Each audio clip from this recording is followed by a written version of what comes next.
Pessoal, então veja. Então nós falamos ali da dimensão bíblica, primeiro encontro. Também no segundo, a dimensão bíblica, aprofundando aí a vocação, né? Falando de aspectos importantes. Mas é muito comum, e acho que vocês já percebem isso nas paróquias, mas sobretudo nós padres, que as pessoas cheguem para o sacramento do matrimônio faltando os outros. Tem gente que chega até sem o batismo, querendo casar. Quer dizer, qual é a concepção de vida sacramental que esse pessoal tem? Quer casar, mas não quer ser crismado. O que é? Um sacramento é bom e o outro não é? Como é que é? Falta um pouquinho de evangelização. Falta entender os sacramentos em um contexto geral, não somente em uma percepção particularizada. Veja aquelas gavetinhas também dos estágios, né? A gente transporta isso até para a teologia sacramental. Não, eu quero batizar meu filho, mas eu não quero casar, e pode. Tá? Eu quero casar, mas não quero ser crismado. Então, veja, está faltando alguma coisa para a gente perceber os sacramentos como um processo, né? Que na psicologia nós chamaríamos de fase de desenvolvimento. Veja, casal formador, né? Sempre no terceiro encontro ali, o que é que ele vai fazer? Vai começar lembrando como eles vivenciaram o segundo. Tá? Lembra que a cada encontro a gente pede para 10 minutos trazer um pouco à tona aquilo que foi pensado anteriormente. Aí vamos falar como é que eles começaram a conversar sobre quando se conheceram, alguns fatos, como é que eles estão preenchendo o questionário, né? Como é que eles estão vendo, como é que eles meditaram lá a leitura de João, que fala sobre a vocação, não fostes vós que me escolhestes, mas eu que vos escolhi, né? E aí nós vamos lembrar, né, neste encontro, dos sacramentos como um todo, tá? Para que as pessoas percebam ao final que quem deseja um sacramento deve desejar o outro também. Tá certo? E vocês que são casados podem até desejar até o casamento, até o sacramento da ordem. Os homens, tá vendo? Tem direito até de pleitear o sacramento da ordem.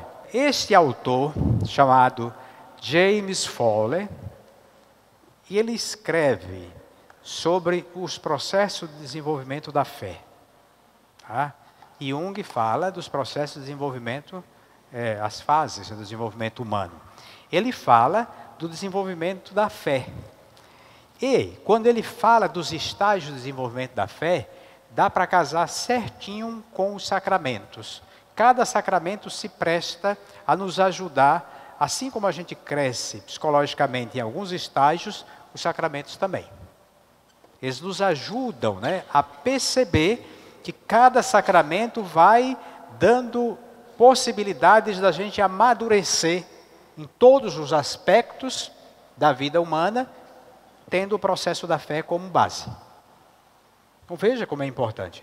Então é um autor da área das ciências humanas que pega os sacramentos e diz, olha, a vida sacramental não é algo que está desconectado das outras dimensões da vida. Ao contrário, faz parte e nos ajuda no processo de amadurecimento. Então os sacramentos, eles têm uma razão para além da dimensão religiosa. Eles influenciam toda a vida no aspecto humano e psíquico. É importante que devagarzinho, tem gente que às vezes nem dá tempo de falar dos 7 sacramentos, às vezes faz um outro encontro, né? Às vezes a pessoa quer aprofundar um pouquinho mais, aí você pode, de repente, aí você pode conversar mais de 1h30, com isso aqui é um conteúdo extenso esse. Então é importante a gente ter um pouquinho mais de tempo. Sacramento, o que são, né? Quantos são? Qual a sua importância? São 3 perguntas importantes que devem permear esta formação. Tá?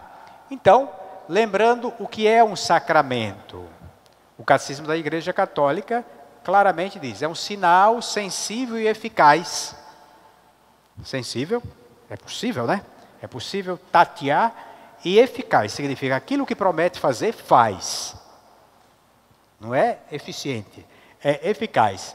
E estes sinais, né, foram instituídos pelo próprio Cristo e confiados à igreja, mediante os quais nos é concedida a vida da graça divina. O Catecismo da Igreja Católica fala disso. Isso é um sacramento. Às vezes nem nós temos consciência. É um sinal, né? Mas é um sinal eficaz. Então, por exemplo, a confissão promete apagar pecados. Ela faz. Né? Ela faz. A Eucaristia diz que nos alimenta. Ela faz. O batismo, ele nos tira o pecado original, e para aqueles que já estão maiorzinhos, que quiseram pecar por conta própria, também. Então, o que está dito será realizado. Então, o sacramento é exatamente isso. E depois, é o Espírito Santo que prepara a pessoa para receber o sacramento. Não somos nós. Viu? Nós somos instrumentos. Mas quem prepara realmente é o Espírito Santo, mediante a palavra de Deus e da fé, que vai acolher, né, estas realidades sagradas no próprio coração. E o sacramento, ele não só exprime a fé, mas ele alimenta a fé. Ele alimenta a fé. Para nós também é importante que isso fique claro, para que a gente ajude a pessoa a tomar gosto pelos sacramentos, né? E que veja os sacramentos num contexto. Então, o fruto da vida sacramental, ele tem duas realidades. É pessoal. Na minha vida acontece a dimensão da graça, mas ele não fica circunscrito a mim. É também para a comunidade. Então, nem o sacramento está voltado só para a pessoa. Está voltado também para a vida comunitária. Né? Uma vez que eu sou atingido pela vida sacramental, eu atinjo também a comunidade. Tá? Então é pessoal e comunitária, né? É eclesial. E é fruto, né?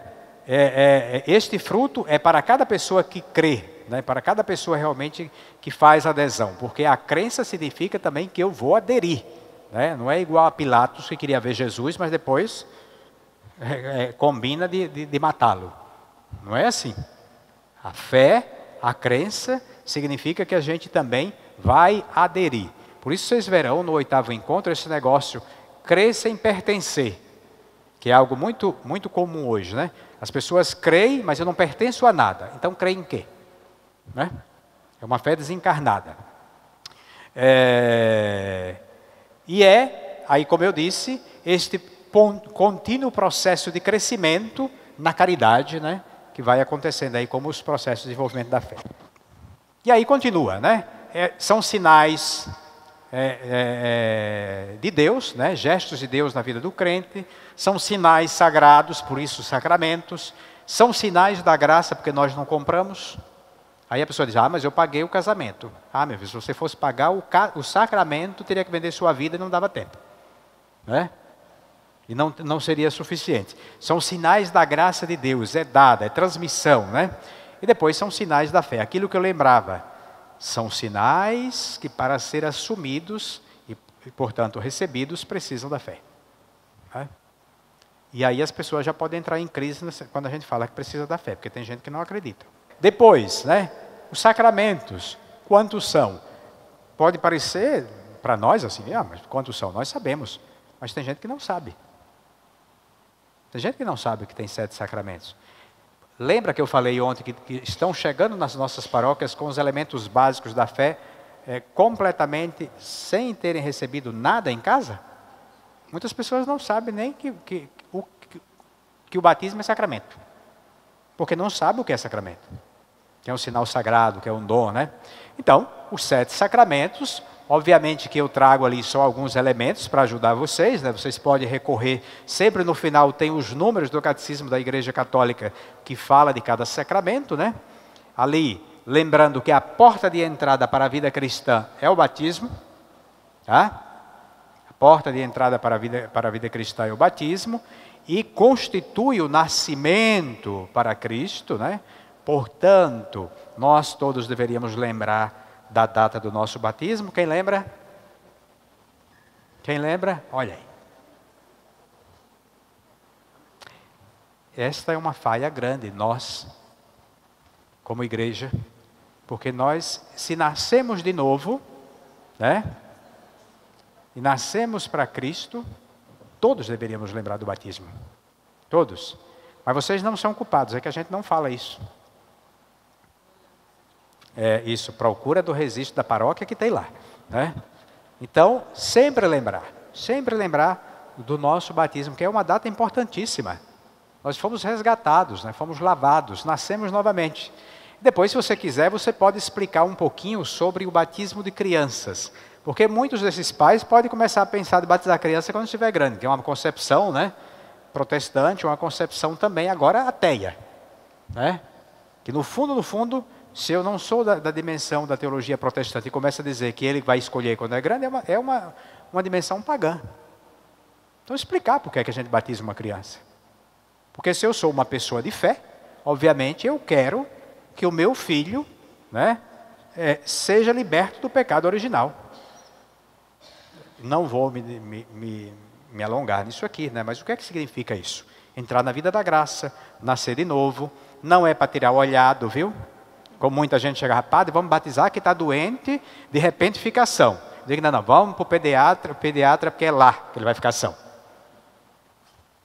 É o batismo que tira a dor de barriga, né? É o médico. O batismo tem outra função, como dos demais sacramentos, tá? E ali o catecismo da Igreja Católica com seus números. A penitência, né? Olha, estes conteúdos, devagarzinho, nos ajudam a esclarecer sobre a concepção protestante em relação à vida sacramental. Porque a maioria não, os evangélicos dizem, por exemplo, que não existe sacramento da penitência, porque não está na Bíblia. Como não está na Bíblia? Está lá. E a gente não vai brigar, falar isso, vocês não vão falar isso, que os protestantes estão falando isso, não. Vocês simplesmente vão dizer, está na Bíblia. Porque um dia que ele for contestado, ou que ele for interrogado sobre isso, né, ele vai dizer, mas eu vi na Bíblia. Eu vi na Bíblia. Você vai ajudar a pessoa a tomar gosto pelo sacramento, mas ao mesmo tempo você vai estar ajudando a pessoa a ter convicção enquanto católico. Tá? João 20, né? Dizendo isso soprou sobre eles e disse, recebeu o Espírito Santo. O pecado que você perdoou, está perdoado. Porque não perdoou, não está perdoado. João, é bíblico. É um sacramento que existe na Sagrada Escritura. Por isso nós trabalhamos sempre a catequese nos textos bíblicos. Tá? A pessoa pode aprofundar isso, né? E aí alguém pode dizer assim, então o padre não pode perdoar pecado? Uma vez alguém já me perdoou, tem pecado que o senhor não vai perdoar para a gente? Eu digo, sim, desde que você não queira, né? Você não queira ser perdoado. Pecado contra o Espírito Santo é quando eu não me abro à graça, tá?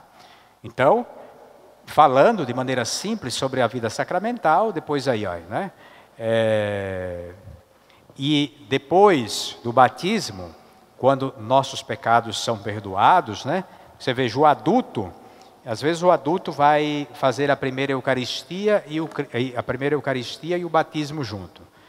Ele não precisa se confessar, porque uma vez batizado, seus pecados estão apagados. Então ele já pode fazer a primeira Eucaristia. Em alguns lugares acontece isso, né? Quando se faz a catequese de adulto.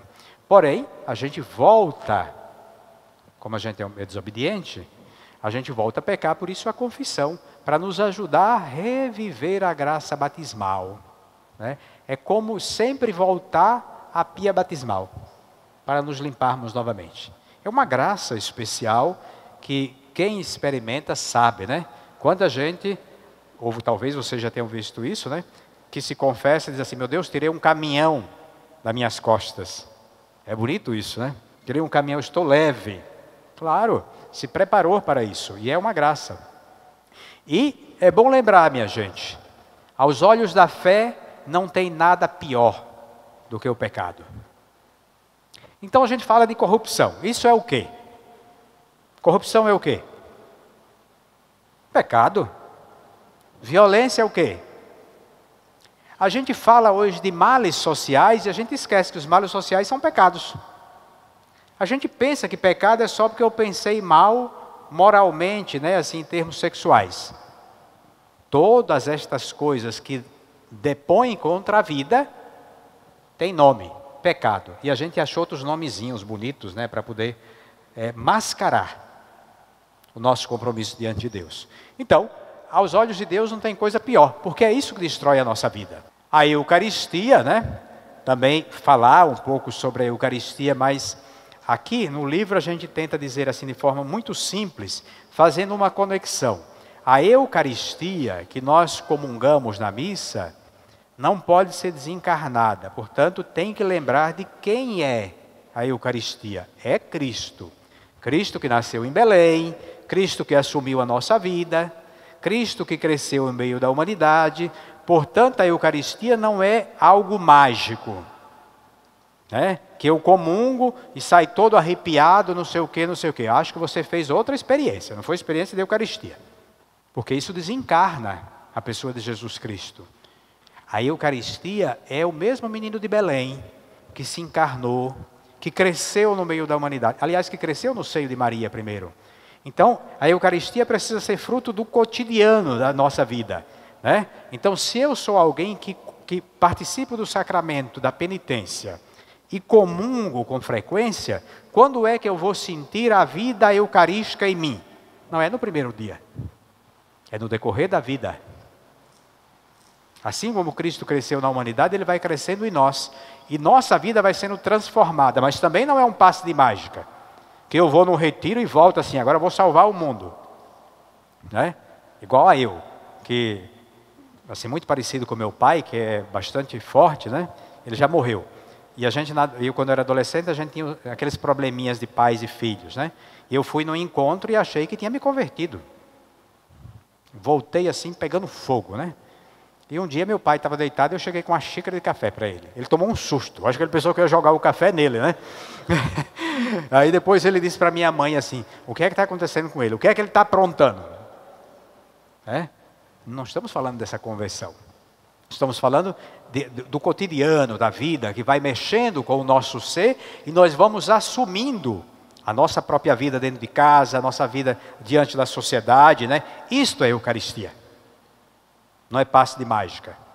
Então, tomar cuidado quando a gente apresenta o Cristo Eucarístico, que deve ser adorado, mas não podemos esquecer dos aspectos da humanidade de Jesus, senão a historicidade de Jesus vai para o brejo, e a nossa também. Isso resumindo, ali tem mais coisas. Você pode pegar os textos eucarísticos, você vai encontrar textos eucarísticos em 1 Coríntios, você vai encontrar lá Lucas 22, você vai encontrar Mateus 26, Marcos 14, tudo isso fala da Eucaristia, João, a multiplicação dos pães, né? E tudo mais, você vai encontrar. Aqui só uma questão, né? Na Eucaristia, todos nós, né? Nos voltamos para Cristo, o Padre, né? O gesto do Padre de se ajoelhar no momento da consagração é para lembrar que é a Eucaristia que é o centro, é o Cristo que é o centro, tá? Não é o Padre. O Padre nesse momento, embora presida, aquele de fato, né, que conduz a vida eucarística é o Senhor. E a palavra Eucaristia, Eucariston, né? Eu coloquei aportuguesado, que é uma expressão grega. Você sabe o que é que significa? Hein? Obrigado. Obrigado. Os gregos, né? Então, em 2019, naquele terremoto que teve, não sei se vocês lembram, eu estava na Grécia. Então, todo mundo chegava, Eucariston. Eucariston, qualquer coisa falava Eucariston, né? Obrigado. É a expressão da Eucaristia. Um grande obrigado, né? Uma ação de graças. Uma ação de graça. Então, como é importante a gente recobrar certos elementos, né? Aí, o sacramento do crisma, ou da crisma, como queira, né? Porque muitos dizem que é o crisma. Outros dizem que é a crisma. É a unção, portanto, seria a crisma, né? A confirmação. Também o texto bíblico traz o sacramento do crisma. Que o pessoal diz que não tem. Tem sim, está lá. É importante buscar na Sagrada Escritura. Atos 8.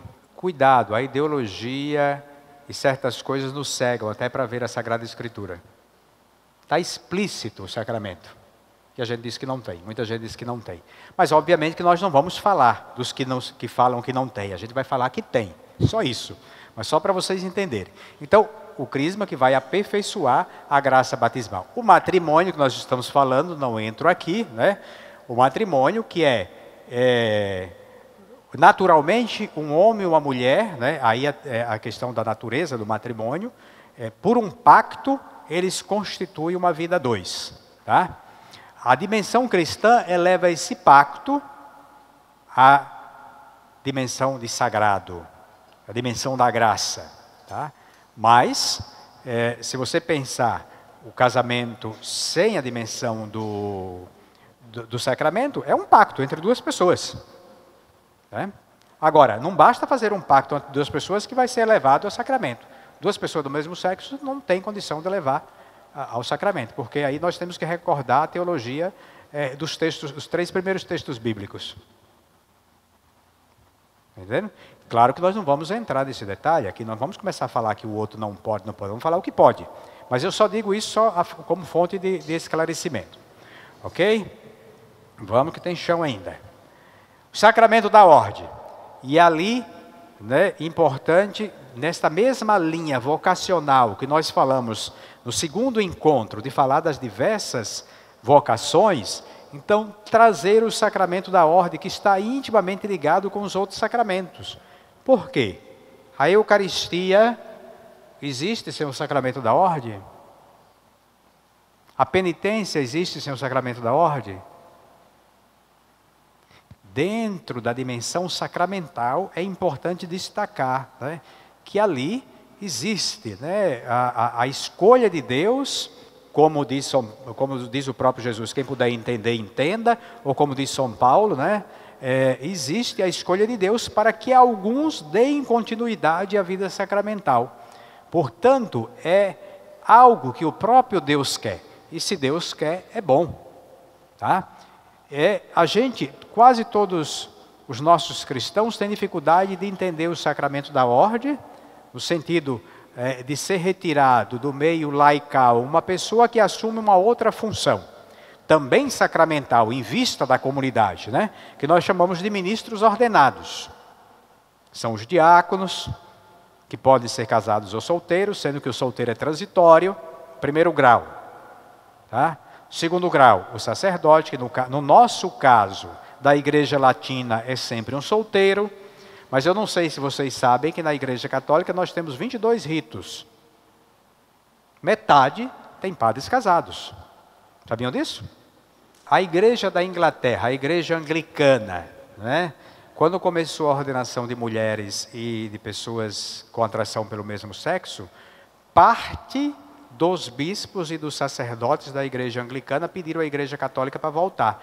Mas só que já eram casados. O Papa Bento aceitou. Criou um rito, o rito católico anglicano.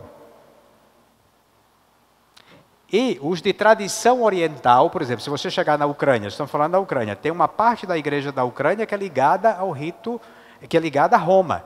Ali tem os padres solteiros e os padres casados.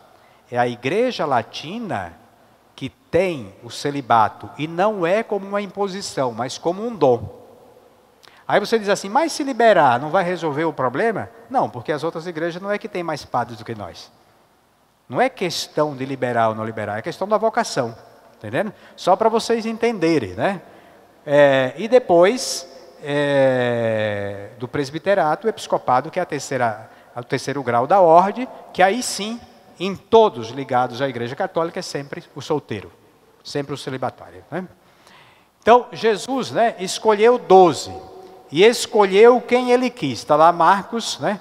Então, é uma escolha livre de Jesus. É uma escolha livre de Jesus. A dimensão da ordem é uma escolha livre. Aí a gente diz assim, mas por que tem um padre que não é tão bom igual o outro? É uma coisa boa de se questionar. Mas eu sempre lembro ali que Jesus escolheu Judas. Estava lá no meio. É uma escolha livre. Você, quando estiver no paraíso, vai perguntar a Jesus, por que o senhor escolheu tal padre? Ele vai dizer. Exatamente. Você pode até, né, Ou como a gente pode perguntar, por que eu escolhi tal esposa, por que eu escolhi tal esposo. Mas é algo constitutivo da vida cristã. Da vida cristã. Nós precisamos falar dessas coisas para os nossos casais, que eles terão filhos. Ou até vocês podem ter filhos adolescentes ainda. A unção dos enfermos também aí tem a fundamentação, né, bíblica, e depois a fundamentação no catecismo, que é também o sacramento da esperança, né, sobretudo para aqueles que estão em dificuldades, né, e que nos faz também, como igreja, ir ao encontro dessas pessoas que estão necessitadas. Estive doente e me visitastes, né? Lembra o próprio Mateus. E o sacramento, hoje em dia, a USP tem feito uma pesquisa, e geralmente quem está conduzindo esta pesquisa não são pessoas religiosas, né? Mas em relação à unção dos enfermos e à própria vida de oração, a visita aos doentes e tudo mais, né? Mas a unção dos enfermos, eles têm feito um trabalho. Quando eu estava no mestrado, eu participei um pouquinho desta pesquisa. Para ver como a dimensão da fé influencia na saúde da pessoa que está doente. É impressionante. A pessoa, mesmo que morra, a qualidade de vida dos últimos dias é diferente. Quando tem oração e quando tem a unção dos enfermos. Mas algumas coisas interessantes que eu mesmo presenciei, né? Em relação à unção. Pessoas que, às vezes, depois da unção, se recuperam rapidamente. Um rapaz que eu conhecia bateu o carro e teve uma lesão cerebral, o cérebro inchou, ele ficou em coma vários dias, né? Eu fui, né? Rezei com ele, dei a unção, no outro dia ele acordou. Os médicos ficaram impressionados, né? Outros, em uma outra dimensão. Uma pessoa numa paróquia que eu estava, muito doente, estava já realmente morrendo, e o filho me ligou, eu disse, olha, eu não estou na cidade, portanto, e os médicos dizem, nós estamos só esperando mesmo, porque vai morrer em poucos minutos. E eu cheguei 14 horas depois, a pessoa não tinha morrido ainda. Então, eu fui no hospital para saber, porque eu perguntei, não tinha morrido, isso já bem tarde da noite.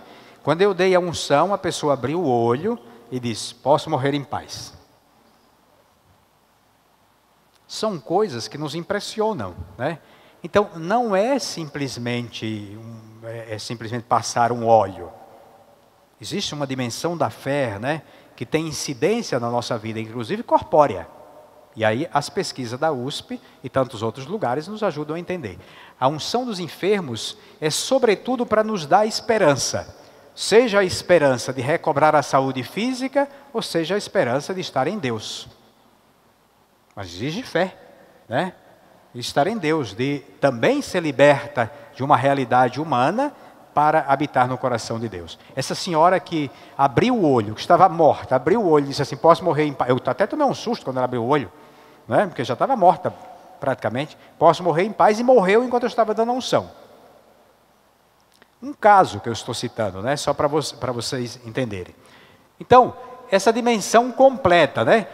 E aí, uma coisa importante que a gente deve se convencer e que a gente deve também transmitir. Qual é o sentido dos sacramentos? Qual a importância dos sacramentos? A vida sacramental, hoje a gente fala tanto de suicídio, suicídio com morte e suicídio sem morte. Hoje a gente usa muito essas expressões, né? Suicídio sem morte, o prazer de se cortar, de sofrer. Hoje, né, padre, se usa muito isso na psicologia, o suicídio é sem morte, porque já é uma morte. Pois a vida sacramental, ela tem o poder de resgatar o sentido da vida. Não é mágica, não é mágica. É começar a colocar a pessoa como filha de Deus, e Deus se encarnou na nossa história, né? É assumir a nossa história, né? É fazer também aquilo que o Sócrates falava, né? Fazer sair de dentro aquilo que Deus colocou. E Deus colocou coisa boa dentro de nós. Ninguém foi criado para o mal, embora tenha os condicionamentos humanos, né? Das linhas parentais e tudo mais. Ninguém foi criado para o mal. O sacramento vai fazer surgir de dentro de nós aquilo que Deus colocou de bom. E vai nos ajudar, portanto, a resgatar o sentido para a vida.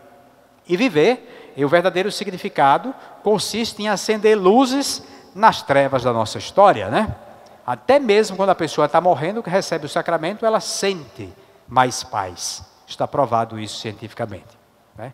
Então veja que a vida sacramental tem uma incidência, aquilo que James Foley fala na psicologia, né? Nos estágios de desenvolvimento da fé, que tem uma incidência na nossa vida humana.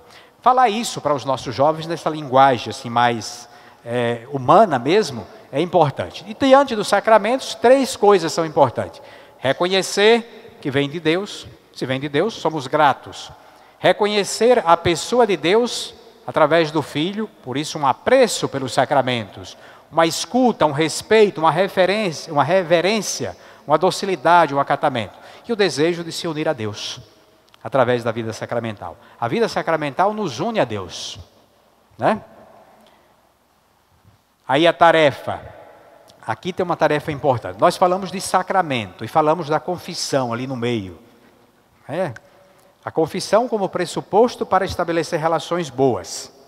A confissão como pressuposto para que eu possa comungar com Jesus Cristo, através da Eucaristia. Esse texto de 1 Coríntios 13, o hino da caridade, que é o 4º capítulo da Amoris Laetitia, que o Papa trabalha de maneira magistral, tem uma receita, ele diz, você quer viver a vida de santidade? Viva isso aqui no seu dia a dia. É um texto que a gente leva para casa como exercício, tá? Nós vamos fazer a chamada correção fraterna, que é uma prática da igreja primitiva. Então, durante as 3 primeiras semanas, na segunda-feira, o que é que vai acontecer? Você vai rezar o texto, você e também o noivo. Vai rezar o texto, 1 Coríntios, e você vai escrever 5 coisas que você gostaria que o seu noivo mudasse, ou que ele poderia melhorar. Veja, a gente não pode pecar por omissão, viu gente? Botar sujeira debaixo do tapete é omissão. Mas também a gente tem que tomar cuidado para não pecar por autossuficiência e colocar o outro como se o outro fosse pecador e a gente não. Então você reza o texto sozinho e escreve lá, seu marido tem 5 coisas que pode melhorar. E ao mesmo tempo tem 5 coisas muito boas. Na outra segunda-feira você reza o texto de novo. Você não vai escrever mais 5, senão já dá 10, né? Vai ter briga. Você olha para ver se de fato aqueles 5 que você escreveu é verdadeiro ou se tem muito mais a ver com a sua percepção somente, ou com seu desejo de vingança, ou se de fato é algo para o bem da pessoa. 5 bons, 5 que não são bons. Terceira semana, reza de novo, para confirmar se de fato aquilo que você está rezando vem de Deus ou se vem de você mesmo. Você vai olhar daqueles 5 escritos se convém ou não convém. E na 4ª semana você se encontra, você e seu esposo, ou o noivo e a noiva, juntos rezam o texto. E aí tira para o ímpar e vê quem começa, né? Quem começa? Para entrar no céu, primeiro a gente passa no purgatório, tá? Então a gente começa com o purgatório. Era assim que os primeiros cristãos chamavam. Faziam o purgatório primeiro. Isto é, a pessoa diz, não, você pode começar, ou senão tira para o ímpar, se tiver problema, né? E a pessoa começa a oferecer um dom para você, dizendo que você tem 5 coisas que você pode tirar para lhe deixar mais bonito. Olha, essas 5 coisas não deixam você tão bonito, agora você vai ficar mais bonito. Estou dizendo isso aqui, enfeitando, né? E você oferece para a pessoa isso. Claro. Imagina se nós cristãos não somos capazes de oferecer para o outro a possibilidade dele melhorar. Está feio o negócio. Só que dói, né? Não é fácil. Primeiro, então, né? Diz, o outro tem que escutar. Exercer a capacidade de escuta. Depois que termina, aí ele fala para ela. Também os pontos. Já rezaram 4 semanas, já rezaram juntos, né? A palavra já iluminou. O amor é paciente, o amor é isso, é doce, o amor não é invejoso, não é isso, não é aquilo. Diz o que é e o que não é. É assim que você vai falar. É porque você quer bem, por amor que você fala. Depois que terminou o purgatório, aí vem o paraíso, né? Aí você oferece as coisas boas. É importante ressaltar as coisas boas que a pessoa tem. Dentro de nós convivem joio e trigo. Precisamos saber onde eles aparecem, para que eu possa exaltar, mas não exaltar, né, no sentido pejorativo que eu me torno, né, autossuficiente, mas que possa ser colocado em relevo o que eu tenho de bom e aquilo que está me atrapalhando, para parecer ainda mais a beleza. Ajudar os noivos, porque vocês sabem que as pessoas têm muita dificuldade depois de conversar sobre problemas sérios, né, na vida relacional. E muitos casamentos acabam por bobagem, que poderiam ser resolvidos em conversas simples. Aí o que é que a gente faz? A gente não reza e a gente diz, vamos lavar roupa suja. Isso não funciona. Isso não é cristão. Lavar roupa suja não é cristão. Se a gente quiser realmente trazer algo para ser resolvido, precisa ser iluminado pela palavra. Quem disse que a palavra não pode iluminar? Então esse é um exercício. E o outro exercício é continuar com o questionário. Lembra do questionário que foi colocado lá? A pessoa continua a preenchê-lo. E, claro, é muito interessante, se você perceber que a pessoa gosta de ler, que leia o capítulo 4 de Amores Letícia. Você leia, quando estiver fazendo esse trabalho, você mesmo leia. Tá? É importante. Reza, sempre tem uma oração no final, né? Porque ali no livro aparece sempre, né? Mas aí tem uma oração, tanto para vocês rezarem juntos, quando fizerem a correção fraterna, como para os noivos também rezarem. Deu para entender um pouquinho como a vida sacramental não pode ser desconectada? Ela deve ser assumida como um todo? Vocês acham que até nós mesmos, a gente tem consciência disso? Nós aqui. A gente já tinha se dado conta que a vida sacramental não pode ser dissociada, como muitas vezes a gente faz, né? Nós queremos comungar. Ah, mas eu me confesso a cada 3 anos. Né? Aí a gente tem uma psicose com a comunhão, mas esquece das outras coisas. Porque a comunhão sem o desejo da penitência se torna uma psicose. Né? É como quando a gente trabalha com novas uniões, a gente começa falando que a pessoa não pode comungar. Primeiro vamos falar que a pessoa pode ouvir a palavra, pode ser transformada pela palavra. Depois a gente chega na comunhão.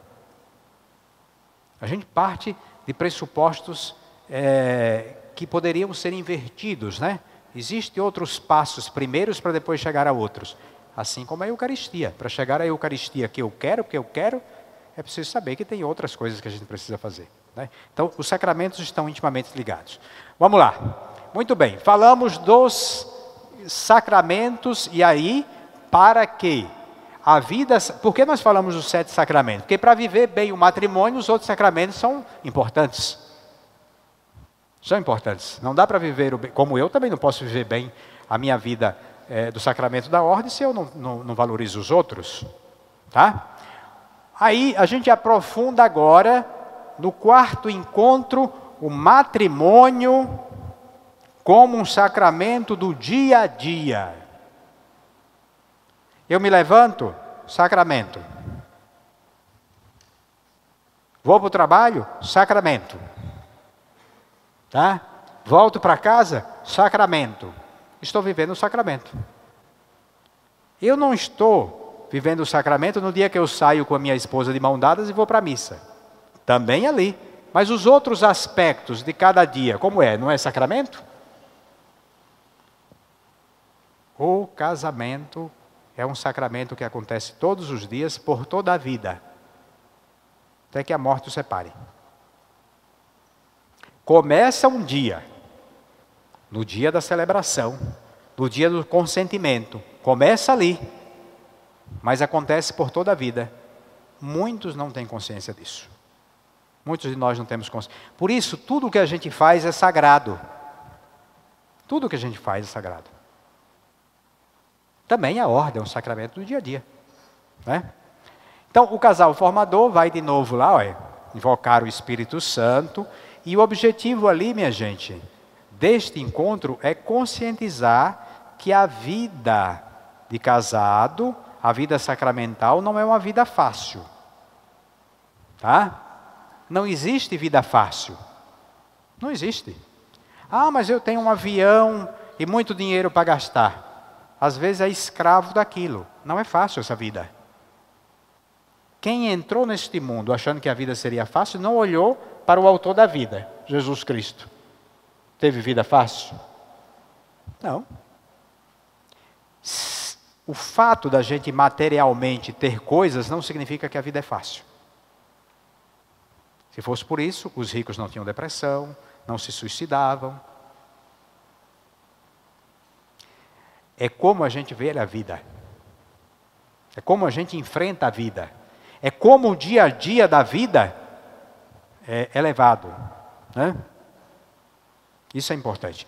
Então, conscientizar sobre isso. E como é importante também o olhar de Jesus, né? Para que a vida possa ser vista como algo bonito no cada dia a dia. Lá vai a oração do sigilo. Para o casal formador, também voltar, né? Aqueles 10 primeiros minutos, perguntando como a pessoa fez a correção fraterna, os 10 primeiros minutos. Agora você não pergunta, você me conta então os 5 pecados do seu marido, do seu noivo. Não é isso que a gente quer saber. Cuidado com esta mania de rede social, de querer saber o que o outro faz, de fofoqueiro. Não pode. Não pode. A gente tem que tomar cuidado. A gente quer saber como o processo aconteceu, não o que ele disse para ela. Né? Foi difícil, né? Muita gente diz, foi difícil, porque ela não queria escutar, ele não queria escutar, eu falava, ele revidava. Né? E ali você entra para dizer, está vendo? Isso no matrimônio, quando isso acontece, dá briga. E às vezes dá separação. Que é uma coisa que não é dita corretamente, é uma coisa maldita. É uma maldição. E é a maldição que destrói a nossa vida. Né? Então, ali nós vamos abordar agora essa dimensão bíblica, psico-espiritual, partindo aí da concepção das estações do ano. Né? Tem um autor que fala sobre o sacramento do dia a dia, que é muito interessante. Eu peguei algumas coisas ali, né, e trouxe aqui. E ali nós vamos lembrar, né, quando a gente pensa no sacramento do dia a dia, dos laços consanguíneos aí entre pais, esposos, irmãos, sogros, tios, empregados, como isso se dá hoje, como isso se dava no passado, porque nós também estamos aprofundando o questionário. O questionário tem muito a ver com isso, né? Então aqui a gente casa o questionário que o pessoal está fazendo, a gente acaba iluminando com esse encontro o questionário, né? E a gente vai recordar dessas famílias grandes que existiam, né, os laços muito próximos. Por exemplo, eu tive 35 tios, só tenho 4 agora. Né? Porque meu pai tinha 20 irmãos e minha mãe 14. E eles eram muito próximos. Cada um teve no mínimo 4. Então você multiplica aí que eu já nem sei mais quantos tem meus, né? Mas hoje a gente já não tem mais esses laços. Eu mal conheço meus primos. Né? Então, essas diferenças de um tempo para o outro, né? E que tem implicações também na nossa própria vida. Então, quando a gente fala de família, os autores, um pouco na linha do desconstitucionalismo, eles falam de família de forma pejorativa, né? Como se família fosse prisão, né? Que atrapalha a liberdade e tudo mais, aí pega os conceitos antigos, patriarcais, né? Mas a palavra famulus é uma concepção latina muito diferente daquilo que fala esses autores modernos, pós-modernos, significa exatamente lugar fortificado. A família é um lugar fortificado.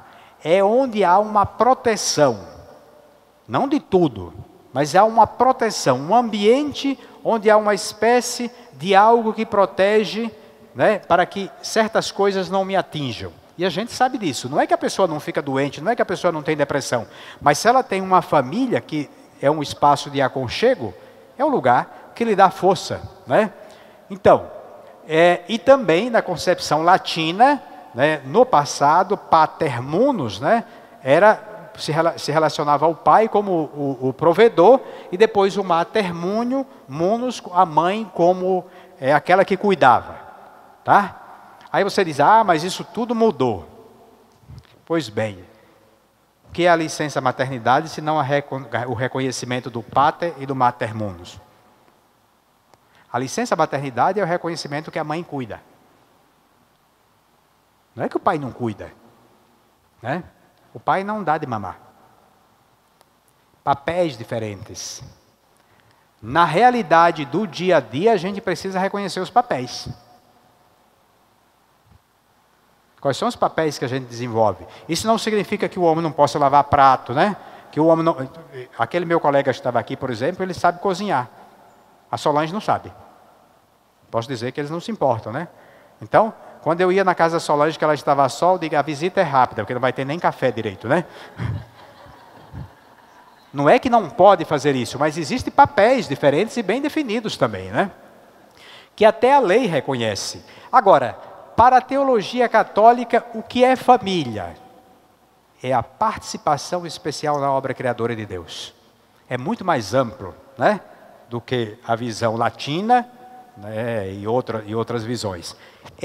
A família, ela participa da obra criadora. É como se Deus co-criasse, ou se a família co-criasse com Deus a cada dia. Por isso, no dia a dia, Deus continua criando através da família. E aí é um convite, a partir do sacramento do dia a dia, a gente descer o cotidiano das coisas, né, da nossa própria realidade. Vamos lá, que o negócio vai longe. Eu citei ontem 2 momentos, né? Nesta dimensão do cotidiano, não é que nós somos cristãos que vivemos com os pés nas nuvens, porque seríamos alienados, tá? Não é que somos cristãos que também vivemos olhando só para baixo, né? Porque seríamos, né, avestruzes, né, que viveríamos olhando, quando chega o problema, a gente sempre coloca a cabeça entre as pernas. Não, nós somos cristãos, nós temos clareza, como a carta de Ogneto fala, que nós somos cidadãos de outro lugar, embora estejamos aqui. Comemos como todo mundo come, bebemos como todo mundo bebe, vestimos como todo mundo se veste, mas nós temos clareza que a nossa cidadania é outra. Então nós olhamos para Cristo, naquela perspectiva da montanha e da planície, quando fala Jesus, né? Mas caminhamos nesse mundo com as coisas concretas. É Cristo, luz do mundo, que nos ajuda caminhando neste mundo com os pés no chão e encontrar as soluções para os problemas. No dia a dia a gente tem que ter clareza disso, né? E vocês vão falando isso para os namorados. Por isso que não pode ser... Já pensou se esse tanto de informação fosse dado num dia só? Até eu já estou com dor de cabeça com tanta coisa que eu falei já. Não dá. As pessoas precisam digerir isso aqui. Precisa de 1 mês, no mínimo, para começar a pensar sobre isso. Então, ali, ó, vida matrimonial, uma celebração permanente. Rito do matrimônio. Como é que vocês disseram quando casaram? Vamos lá?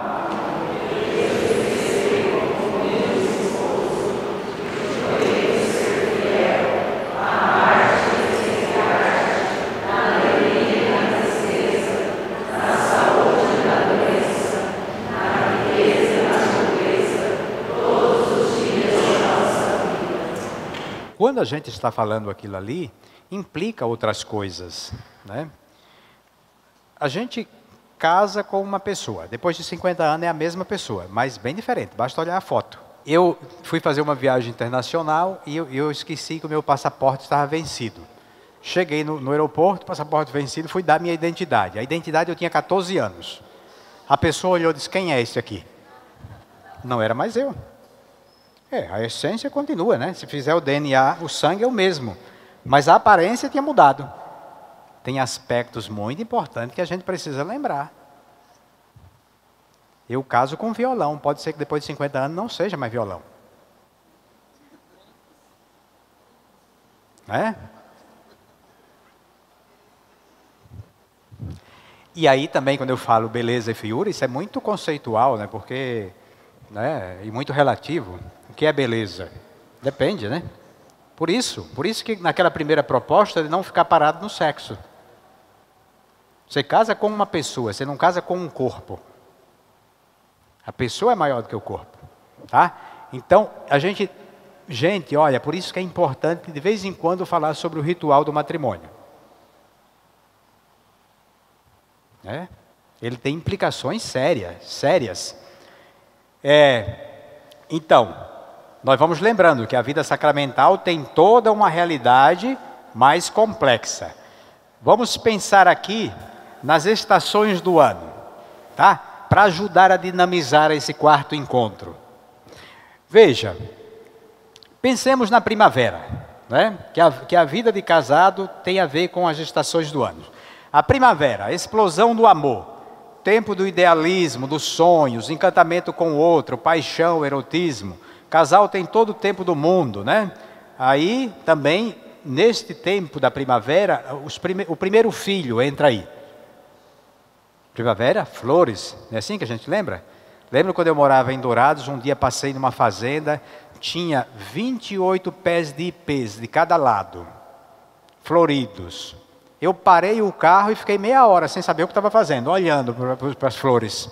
E tão bonito, né? Às vezes, no namoro, a gente fica assim, parado, olhando, para ver, né? E que se expressa em tudo isso. Isso é a primavera. A gente coloca aqui para ajudar a dinamizar os noivos, né? Porque aí eles vão se identificando. Mas que é fato. Que é fato. Mas a primavera, ela passa. Ela passa. E as estações do ano, no caso do casamento, elas podem vir às 4 no mesmo dia. Pode aparecer no mesmo dia, né? Ou pode ser espaçar. Mas geralmente, no namoro, a primavera se estende, né? O primeiro filho também é um tempo de primavera. Aí quando começa a comprar anã, não é? Que é caro. É nã ainda que usam? É nã. Hein? Tem coisa mais cara já? É. E aí a criança, 3 meses chorando à noite, você se acordando. Aí a primavera começa a cair as pétalas das rosas, começa a aparecer outras coisas. São fatos reais, minha gente. Fatos reais. A gente brinca para descontrair com os noivos, né? Mas são fatos reais. Agora, vocês pensam que eu estou falando isso e que isso não tem fundamentação bíblica? Quem foi que disse? O livro de Cântico dos Cânticos, alguém já leu? Não tem nenhuma vez a palavra Deus. Mas tudo está falando de Deus. É um poema do amado e da amada. O amado é Deus, mas é muito humano. É bonito. Vamos ver lá o que diz Cântico 7:19. Vamos ver lá. Como és...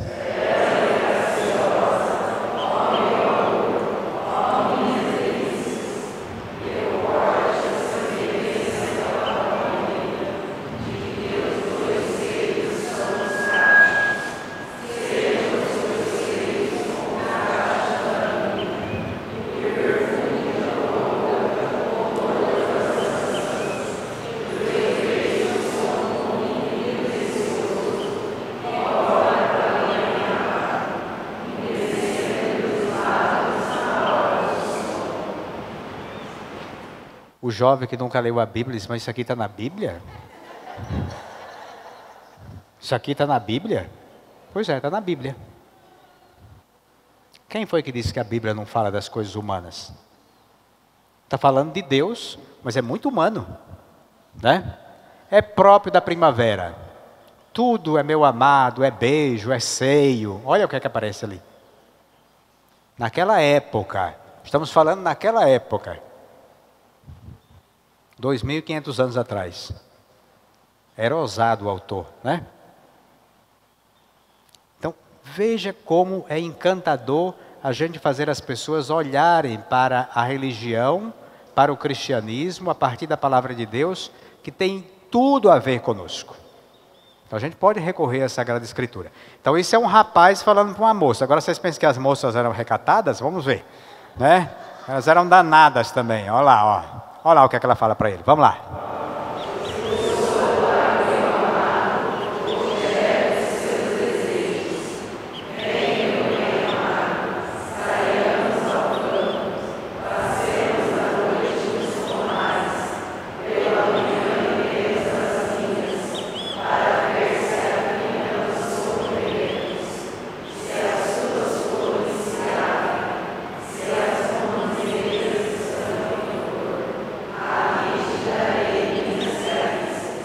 O que é que essa moça vai fazer de madrugada em Pomar? Me fale.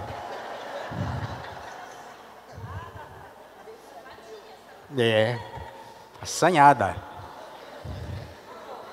Olha que beleza, minha gente. Imagina um jovem nesse tempo ouvir isso aqui, na Sagrada Escritura. Não existe. Sim, abstinência não significa que eu preciso fazer hoje, tá? Tem tempo. É até bom para deixar para depois. Ai. Esses conteúdos bíblicos são muito interessantes, né? Para aproximar a juventude. Mas são conteúdos profundamente sérios. Mas que desperta, né? Claro que nós não vamos fazer piada quando nós estamos falando. Cuidado, né? Não vai me repetir lá o que eu estou dizendo aqui. Não dizer assim, o que é que essa moça estava fazendo de madrugada lá? Não vai falar isso. Mas para dizer assim, né? Que existe na Sagrada Escritura a contemplação desses estágios. Agora, a primavera, obviamente, ela passa, né? Não vai ficar aí. Depois, pensemos que a primavera... Vamos só tentar imaginar aqui a primavera como tempo de namoro e tempo de noivado. Dia a dia, preparação. Mas a gente sabe que no dia a dia a gente casa aí, né? Aí o que é que acontece? Uma das características do verão, ou desse processo, quando a pessoa casa que não está acostumada... Lembra que eu falei aqui que muitos que casam depois de 10 anos, às vezes estão morando em casas diferentes, tal, né? Acostumados e acham que a vida vai ser daquele jeito. Casa, aí aparece, luta pela sobrevivência. Muitos não têm profissional, não está profissionalmente definido ainda, né? A busca pela estabilidade financeira, a preocupação com os filhos, porque aí o filho chega, a gente tem que primeiro fazer o quarto. E o quarto tem que ser assim um espetáculo. Então já começa, aí eu tenho que trabalhar mais. Aí eu tenho que fazer isso, fazer aquilo, né?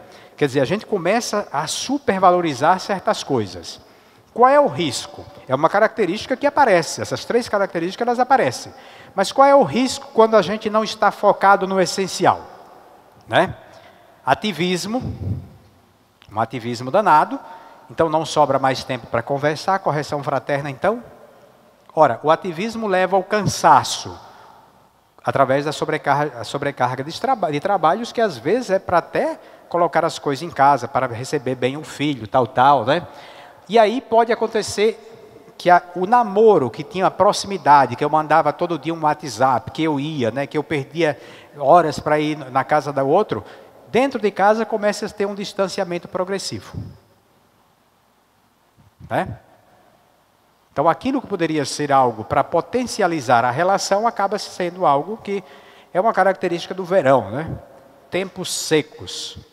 E uma coisa terrível que a nossa sociedade hoje nos impõe.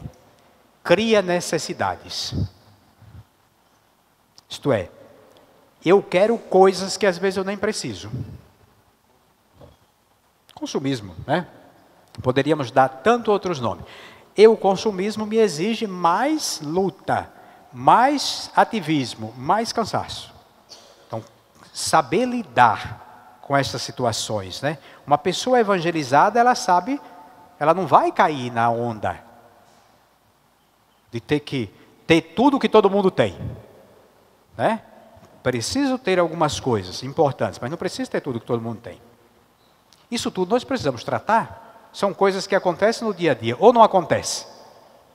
É preciso dizer para os nossos jovens isso. Às vezes eles estão tão imbuídos desse espírito, né, que precisa ter isso, aquilo, e a gente precisa dizer com serenidade, existe um outro jeito de pensar. O tempo do outono, calmaria e maturidade. A gente pensaria ali mais ou menos um estágio. Seria um tempo, se a pessoa faz um processo de maturidade relacional, né, de uma maior estabilidade. Relacional, profissional, não significa que a pessoa esteja rica, mas que esteja apaziguada com aquilo que tem, né? E também familiar. É o tempo da cumplicidade, onde as pessoas começam a perceber que pode desfrutar. Os filhos já casaram, né? E se aquilo começa a desfrutar da vida sexual, da vida de um outro jeito, que não é mais como no tempo da primavera, né? Mas que é também da amizade que se tem e da capacidade de dar a vida um pelo outro. O tempo do outono seria isso, que faz parte de um processo que as pessoas precisam no dia a dia ir construindo, né? A experiência de ser avó é gratificante, né? Parece que volta uma primavera de novo, é um tempo bonito. Aliás, eu sempre brinco com o pessoal assim, porque eu via meu pai, que era bastante caprichado comigo, quando nasceu a minha primeira sobrinha, minha sobrinha batia nele. Fazia o que queria com ele. Eu, qualquer coisa, eu apanhava. Né? Quer dizer, os avós, eles não têm mais a obrigação dos pais. Portanto, eles têm uma percepção, depois já estão maduros. Mas para eles, os netos, é uma coisa de louco. Né? É uma coisa de louco. Assim, parece que apareceu alguém extraordinário. E é. É o tempo da maturidade, é o tempo de outro estágio. E como é bonito a gente viver esse tempo. Agora, aqui também, nesse tempo, aparece a síndrome do ninho vazio. Todo mundo vai embora. Lembra lá que eu falei que quando casa meu amor e depois nasce os filhos, meu amor é ali, né? Então ali a gente faz o triângulo, ó. Primeiro era tudo na horizontal, eu e ela. Os filhos nascem, a gente faz o triângulo. Está saindo tudo direitinho aí o triângulo, né? E a gente desfoca. Quando os filhos vão embora, tem que voltar horizontal. Aí se o negócio não estiver consertado, meu irmão, tem gente que se separa, dorme em camas separadas, brigam, não sei o que. Tem muita gente que vira um pandemônio nesse tempo, porque não soube viver os outros estágios. É preciso fazer, cada estágio tem o seu tempo e a gente precisa entender, né? Existe um autor que diz que esse é o tempo da crise do meio, né? A passagem do meio. Você já viu, padre, esse autor? James Hollis, esse aqui. A Paulus tem uns livros dele. Tem Pantanais da Alma e A Passagem do Meio.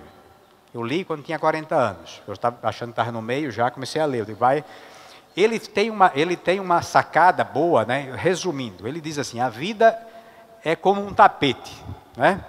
Vocês já viram como é que o pessoal tece um tapete, né? Eles fazem um pontinho aqui, né? Um nó e começa a tecer. Pá, e vai, o outro nó vai fazer aqui, ó, eles fecham aqui. Quando você começa a vida, esse nó desata. Começa a puxar. Vai puxando. É como se você estivesse num tapete voador. Tá? E você não se dá conta que o nó está desfazendo o tapete. Quando você chega lá na metade da vida, é a passagem do meio. Aí você olha para o nó, lá atrás desfaz. Você quer botar o pezinho para trás, você não pode mais, o negócio já não dá mais para voltar. Então eu só tenho daqui para frente. Que é o tempo onde a gente começa a passar pelas crises da maturidade. Aí tem gente que não sabe viver mais isso. Nem pessoalmente, nem matrimonialmente. São coisas do dia a dia. Que não se resolve se eu não fizer o processo cotidiano. Se eu passar para a vida fazendo tudo do jeito que eu quero e não for fazendo processo a processo, quando chegar isso aqui eu entro em parafuso. E o casamento também. Tá? Vamos lá. E aí o tempo do inverno. Veja, seria o tempo, eu estou falando assim porque aqui para o sul tem uns tempos bons, né? Um frio de lascar. Seria o tempo da gente se agasalhar um com o outro, né? Se esquentar, tal, né? Para um tempo de isolamento, mas seria um isolamento importante se fosse feito com os dois. Às vezes é um isolamento, cada um na sua, né? E ali aparecem duas coisas. O mutismo, que é o se tornar mudo, ela fala, ele não responde, e vice-versa, né? Que é uma forma de agressão. É uma forma de agressão. Ou a agressividade mesmo. Fala, o outro responde com duas pedras. Né? Ou a busca de soluções fora também. Aí começa, depois de uma certa idade, quando poderia estar se esquentando, né, ou esquentando um ao outro, começa a procurar coisas fora. Qual seria o caminho mesmo que a gente poderia aproveitar? É claro que, olha, e outra coisa, falar para um jovem que vai casar, para esse tempo tão distante, é uma coisa que no tempo de hoje não é fácil. Porque tudo para jovem é imediato. Ele diz assim, mas isso aqui vai acontecer daqui a 50 anos, porque eu devo me preocupar com isso. Aí é que está o problema. Não se constrói os 50 anos se eu não construo o primeiro, o segundo, o terceiro. Né? Então fala, e deixa lá, na caixinha, no HD dele. Mas fala, né? Então, esse seria o tempo desta vida em profundidade. Já não seria o tempo da gente ter mais máscaras. Então, para você ter ideia, minha mãe, às vezes quando eu tinha algumas brigas com meu pai, ela dizia assim, não, ele não está falando isso não. Eu digo, ele acabou de falar. Não, ele está falando outra coisa. Eu digo, mãe, mas ele acabou de falar isso. Não, ele quer dizer outra coisa. Ela dizia, porque ela entendia ele. Né? Depois de tantos anos, ela sabia o que ele estava falando. Eu não, eu ia no pé da letra. Depois, quando a gente trabalhar as crises no 7º encontro, vocês vão ver que o que eu digo, às vezes, por trás é outra coisa. A gente sempre sabe o que a gente diz, mas o que o outro entendeu, não. Né? Então, seria o tempo da gente não ter mais essas máscaras, que a gente pudesse realmente. Né? O Papa Francisco fala, né? Máscara é um conceito grego de teatro, né? Porque as pessoas iam fazer teatro, eles botavam uma máscara para ter o personagem. Hoje a gente nem precisa mais da máscara, a gente põe ela mesmo dentro, né? E aí faz o teatro. Não sei se vocês sabem que o ator e a atriz, ele tem muita propensão a ter confusão, exatamente porque às vezes o personagem entra na vida. Né? Entra na vida e a pessoa assume. Mas às vezes também a gente se comporta como atores na nossa vida. A gente põe uma máscara e quanto mais o processo é bem feito, mais a máscara vai caindo entre o esposo e a esposa. E vai ficando aquilo que é. Isso é bom, isso é bonito, né? Tá bom? Vamos lá. Então, gente, veja, aqui, qual é a importância da gente trabalhar esses conteúdos? Nessa subcultura, vamos falar assim, aquilo que está por baixo, né, deste momento, que nós chamamos de moderna, né, e sobretudo nos chamados países de primeiro mundo, mas no terceiro mundo a coisa já entrou também, que o fenômeno da globalização atinge a todos. Você está no assentamento, o cara tem a cabeça do shopping. Né?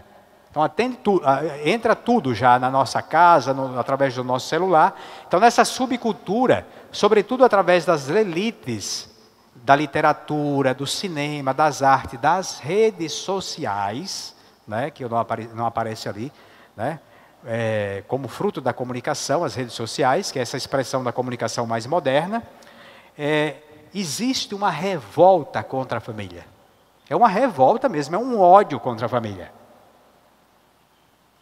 E que subliminarmente vai entrando dentro de nós, nas nossas casas, nas nossas cabeças.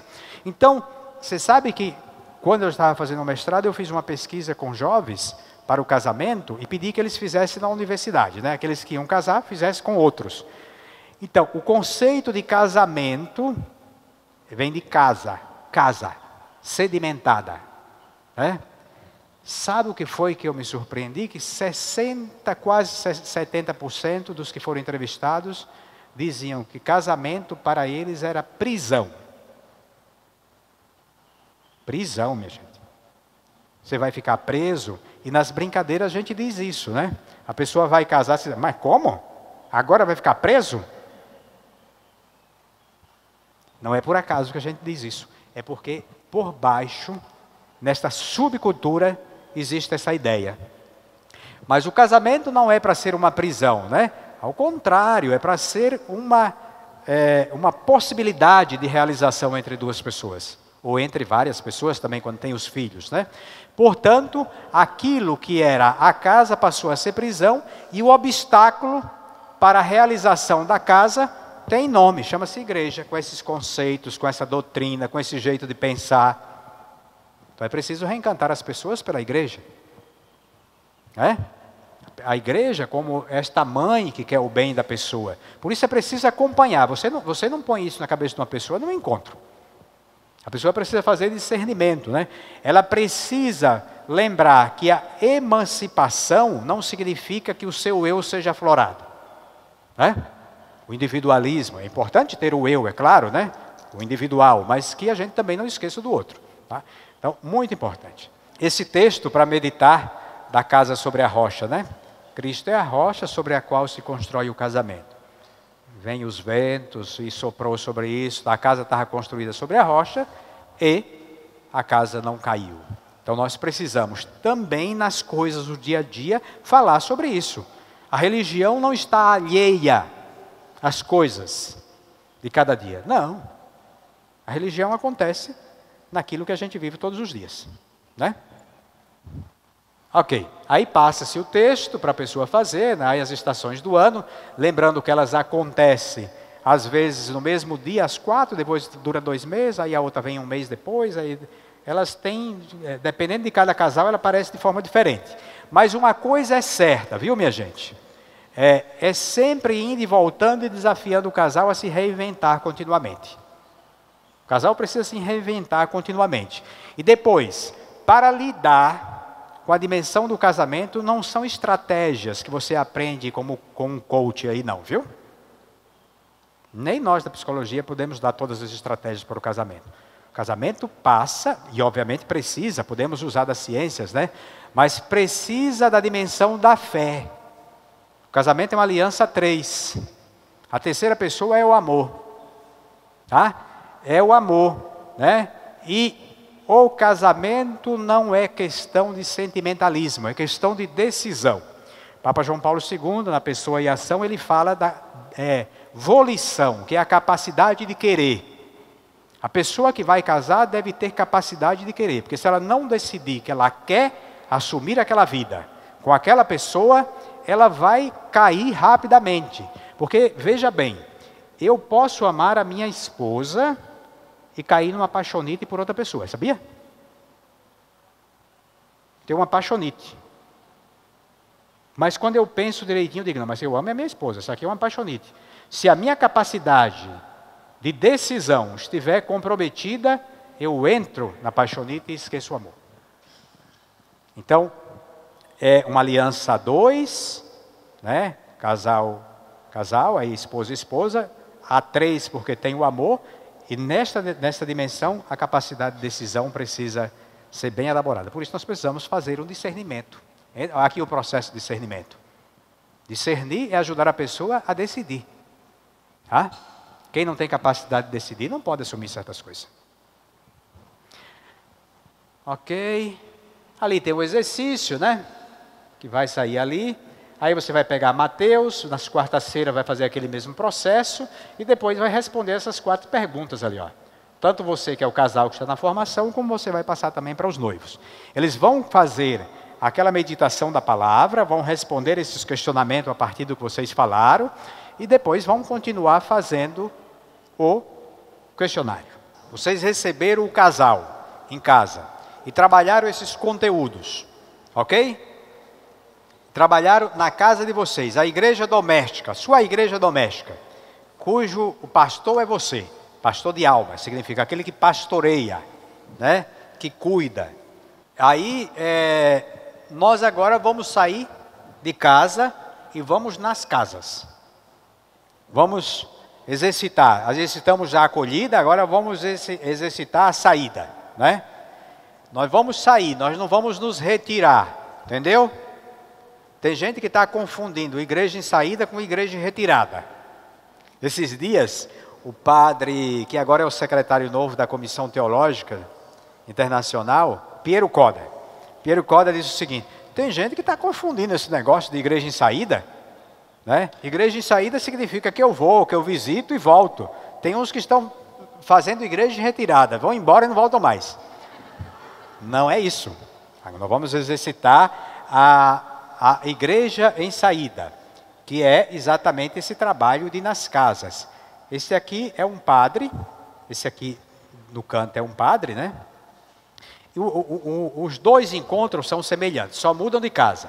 Por que não é bom fazer os 2 casais, né, os 2 pais juntos? Porque senão vai acontecer ou na sua casa ou na sua casa. E a gente perde a chance de ir em uma casa e na outra, de dar a bênção em uma das casas. E sem contar que às vezes a pessoa fica inibida de falar. Por exemplo, se às vezes a filha tem um pouco de dificuldade de falar, porque né, está ali, os pais estão ali. Então, é sempre interessante a gente ir casa por casa. Ali está Alisson e Solange, olha, tá vendo? Acompanhando esse casal. Então, a visita aos pais é muito importante que a gente possa fazer esse processo de uma forma muito simples. Mas aqui lembrando que 10 dias antes de ir na casa, o questionário, que a pessoa teve 70 dias para responder, esteja nas suas mãos. Você vai ler o questionário, você já viu mais ou menos o casal como funciona, porque você já teve 4 encontros, você já se comunicou pelo WhatsApp, tal, você já viu na missa, né? E se você for na missa e encontrar, vá lá falar com o casal.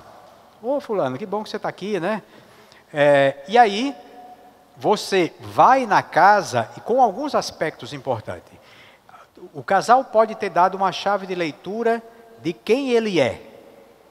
Né? E também, talvez até já tenha dito alguma coisa dos pais. O questionário vai dizer um pouco mais se aquilo que o casal é, que também aparece na personalidade, se tem influência dos pais. E quando você chega lá, a pessoa ou as pessoas, o questionário e os próprios pais pode te ajudar a confirmar ou não. Não é que só tem confirmação não, viu?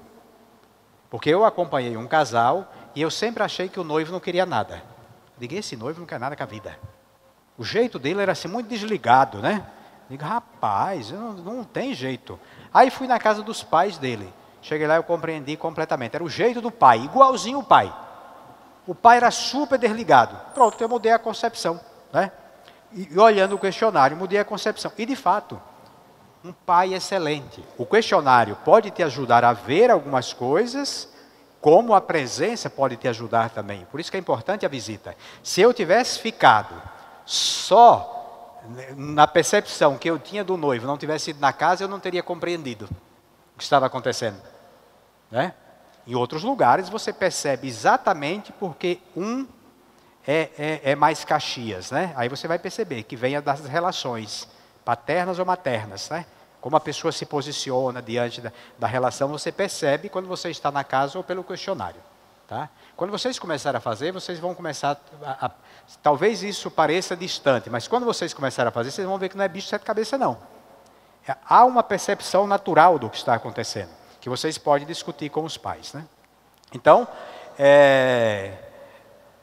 vocês vão fazer essa visita, e nessa visita é sempre a oração do sigilo lá, que aparece sempre. É muito importante a gente ter a presença do padre. Tá? Este casal aqui, ali está o casal que acompanha, né? E o casal de noivos, que hoje já tem 3 filhos. Este casal, muito interessante, porque eles fizeram o acompanhamento, né? Eles já tinham uma vida de igreja assim, um pouquinho mais densa. Quando eles casaram, eles disseram, nós queríamos fazer alguma coisa na igreja, nós queríamos retribuir, né? Isso que nós fizemos, que nós aproveitamos aqui. E os dois foram para a catequese. Os dois foram para a catequese.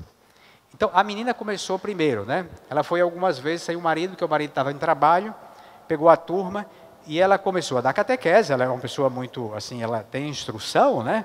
E tem uma linguagem muito bonita, assim, de lidar. Mas ela percebia que tinha alguns catequizandos que eram meio apáticos, quando ela dava catequese. Quando o marido chegou, depois de um certo período, os que eram apáticos começaram a se interessar pela catequese. Não é? Veja, a figura masculina e feminina, a dimensão da família. E eles começaram a fazer uma experiência belíssima de catequese. Foi o primeiro casal catequista que nós tivemos na nossa comunidade. Depois começou a aparecer vários casais que foram dar a catequese juntos. E alguns foram com a família toda, os filhos maiores iam também. E participavam dos exercícios. Veja como a gente vai descobrindo formas novas de evangelização. E eles tinham clareza que a presença do masculino, do feminino naquela turma ajudava exatamente aqueles que não tinham a presença, às vezes do pai ou da mãe em casa. Né?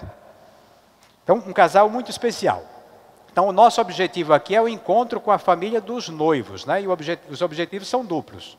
Aproximar da família, que muitas vezes chega na liturgia e o padre nem conhece. Né?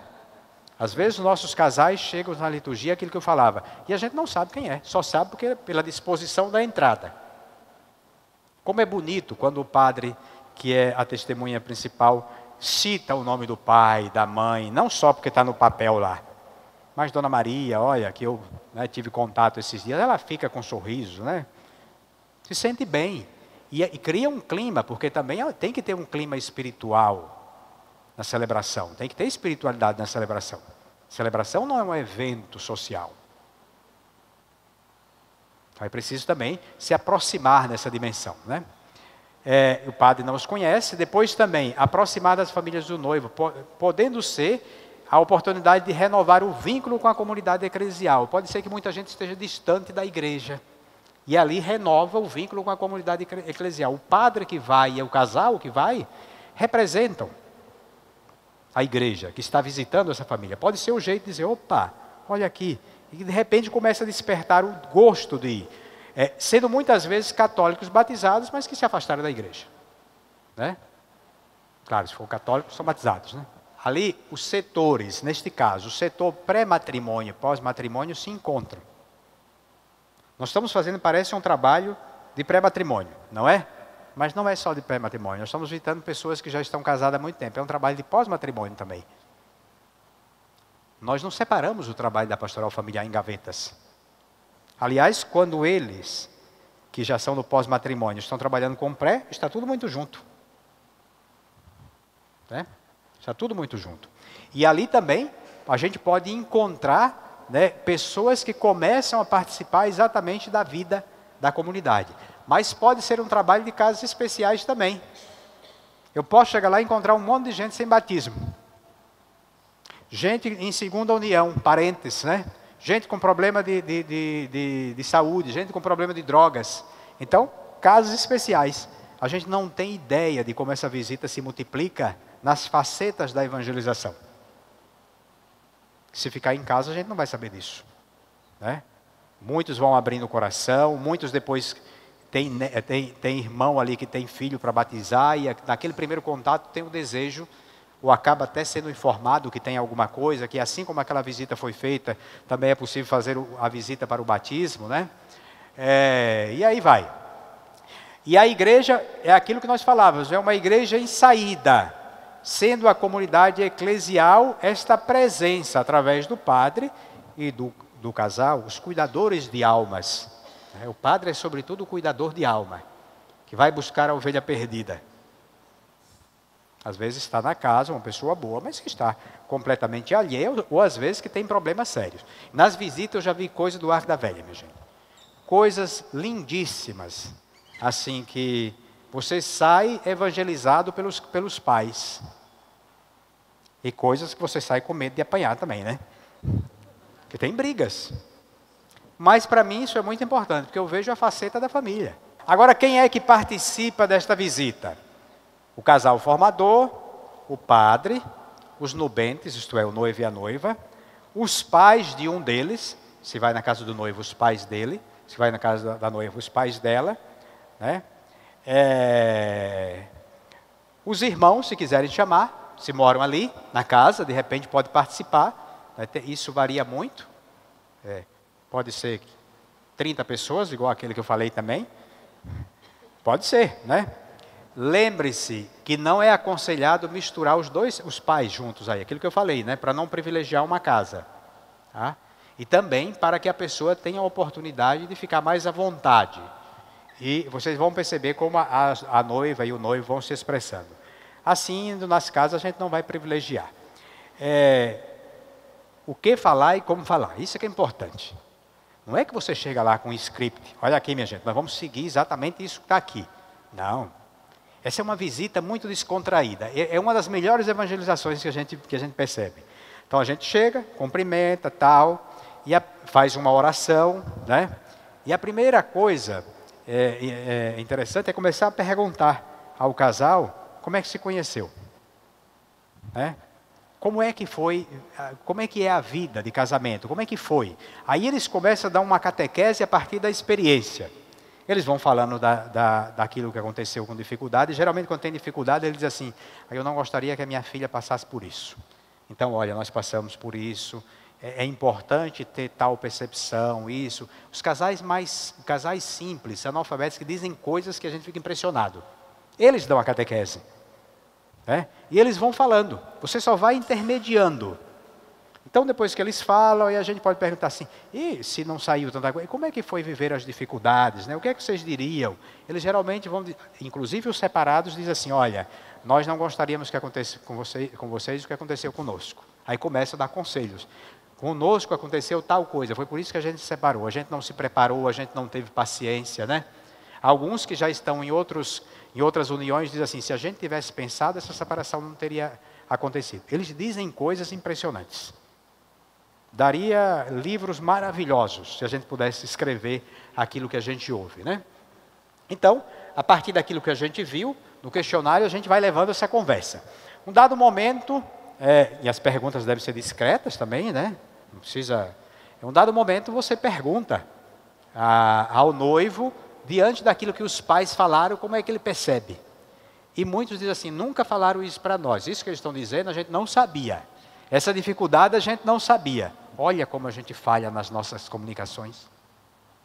Dentro de casa, a gente poderia evangelizar com as dificuldades, com as alegrias, né? E às vezes a gente não fala para os filhos. Muitos falam isso. Aí tem uns que até se assustam, mas pai, o senhor nunca me disse isso?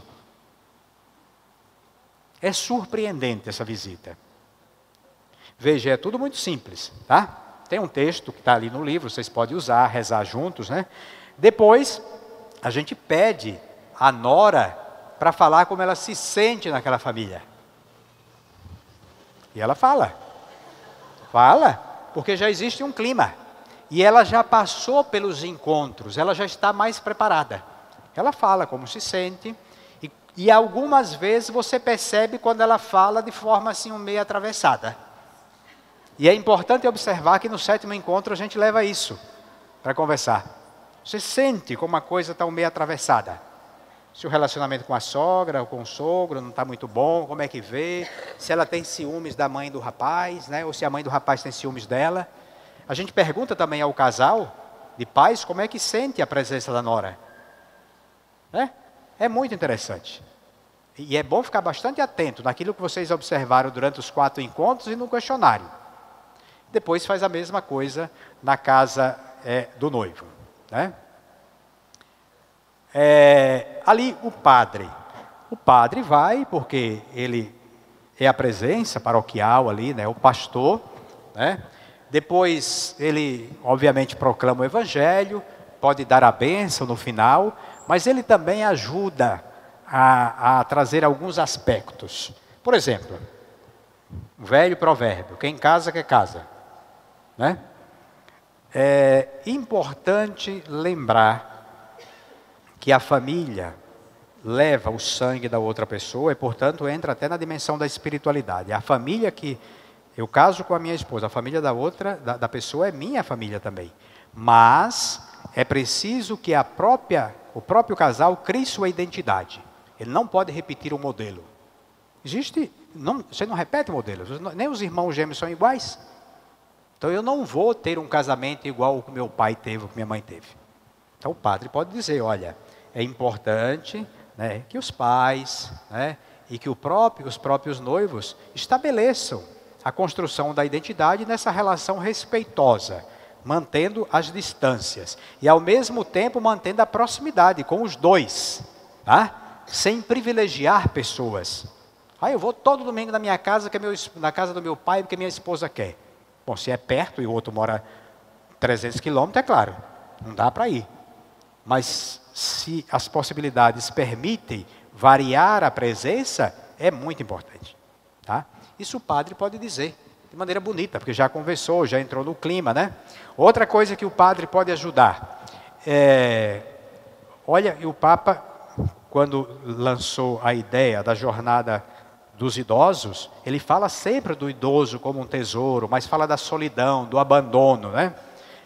Também o filho e a nora, o genro, deve saber que o casamento tem uma função social e uma função espiritual, que é honrar pai e mãe. Sobretudo na velhice. Ajudar a cuidar de pai e mãe. Já deve entrar no casamento lembrando, um dia meu pai, minha mãe, ou minha sogra e meu sogro pode ficar só. Eu devo ser o primeiro a assumir essa pessoa. Então, essas coisas precisam entrar, né? Porque são coisas práticas, viu, minha gente? Tem tantas coisas práticas, né? Mas são coisas que acontecem. E que são coisas que a igreja está nos pedindo para ver. Então não adianta eu ficar falando que a gente tem que assumir o idoso, vai ser a coisa prática, que é aquele que vai assumir daqui uns anos, quando o pai ou a mãe morrer e o outro fica só, né? Como meu cunhado, que deixou a casa dele e foi com minha irmã para dentro da minha casa, para a casa da minha mãe, para assumir minha mãe. Já pensou? Que gesto bonito? Se ele tivesse todos os defeitos do mundo, só essa qualidade para mim estava boa já. Né? Então, trazer esses aspectos. E o padre vai dando esse toque. E aí depois, né, a leitura, pode ser feita essa leitura das bodas de Caná, né, na casa ali, depois se dá uma bênção. E pode passar também um exercício para casa, que vai aparecer ali. Aí aparece a questão dos separados. A nossa experiência, para nós foi muito importante ir acompanhando para ver as experiências. E depois não fazer um planejamento a partir daquilo que a gente imagina, mas o que acontece. Então, hoje, muitos casais muitos ex, né, conseguem se comunicar. Muitos ex conseguem se comunicar, ter uma certa relação, e eles se permitem fazer o encontro juntos. Então vão, né, em uma casa e o ex-marido pode estar presente ali também, e participar. E muitos deles dão exatamente essa catequese. Olha, se a gente tivesse pensado dessa forma, não teria acontecido. E eles dizem claramente, a gente não gostaria que acontecesse com vocês. Né? Outros não têm a comunicação. Aí é preciso fazer de forma separada. Aí sim, você pode ir na casa ou pode levar na casa do outro. Aí sim, pode fazer os pais de um com um pai do outro lá junto também. É preciso encontrar um meio. Tem alguns que o pai não quer ir de jeito nenhum, porque também não tem relação com os filhos, porque essas relações quebradas, às vezes sempre fica um mal visto.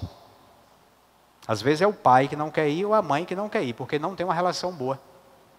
Né? Tem medo de enfrentar a coisa aqui. Preciso respeitar. Né? E são coisas que sempre mais a gente vai observar. Tá bom? Quando os pais dos noivos morarem fora da cidade. Depende de como esse noivo mora ali, essa noiva mora ali. No caso, eu lembrei dos pais aqui do Paraná, né? Eles foram lá. Mas eles foram lá não só para fazer o encontro. Eles foram lá porque foram visitar a filha. Então, você pode aproveitar esse momento. Aí não significa que será no terceiro. Aí você tem que aproveitar o tempo que a pessoa chega. Não precisa dizer, você vem de São Paulo aqui para fazer um encontro. Não, aproveita que a pessoa vai ali. Tá? E faz o encontro. Se não tiver jeito, aí vai fazer o quê, né? Se a mãe do noivo tem 90 anos, não consegue mais viajar, fazer o quê? E mora na Bahia. Não dá para você ir lá. Agora, é impressionante a criatividade dos casais que acompanham. Olha, como Dourados é uma cidade universitária, tem muita gente aqui do Paraná, né? E de outros estados. Pois tem casal que se joga de lá para cá para visitar os pais. Eles se propõem a fazer isso. E não é que nós pedimos isso, mas eles querem fazer. Quando os pais não podem. Se é uma cidade próxima, às vezes a pessoa pode ir. Isso depende da criatividade e da possibilidade. Agora, se não tem jeito, vai fazer o quê? Porém, hoje tem uma coisa boa, que a pandemia nos ensinou. Nós podemos fazer um encontro online. Dá para a gente fazer um encontro online, quando não é possível, porque senão a gente vai perder o café, se for, né? Se for online, né? Se pode ser presencial, a gente não perde o café. Entendeu? Mas é possível a gente fazer isso também. Durante a pandemia, eu acompanhei vários casais online. E aí a questão da refeição novamente, aquilo que eu falei, né? Esse espaço da gente jogar um pouquinho de conversa fora. Falar do time, né? E tudo mais. E termina aí com a oração. Pais evangélicos, ou um evangélico, ou os dois evangélicos, que às vezes aceitam ou não aceitam. Mas eu, por exemplo, já fui dar catequese na casa de um pastor. Que a menina casou com um católico, depois ela também se tornou católica, né? Fez todo o processo. O batismo era comum, né? Mas ela fez a catequese e fez o crisma. E o pai, que era pastor, aceitou, por respeito à filha. Aí você vai com todo respeito, né? Todo respeito, obviamente. Lemos a palavra, né? Aí para um evangélico ler a palavra é uma beleza, eles ficam super contentes, né? Lemos a palavra, ele falou mais do que eu, né? Porque ele queria dar uma catequese evangélica, mas a gente ouviu. Então, tem essas possibilidades todas, né? Então, aqui não existe uma fórmula, existe um jeito de se portar diante das pessoas, mas você vai encontrar N situações das famílias que chegarão.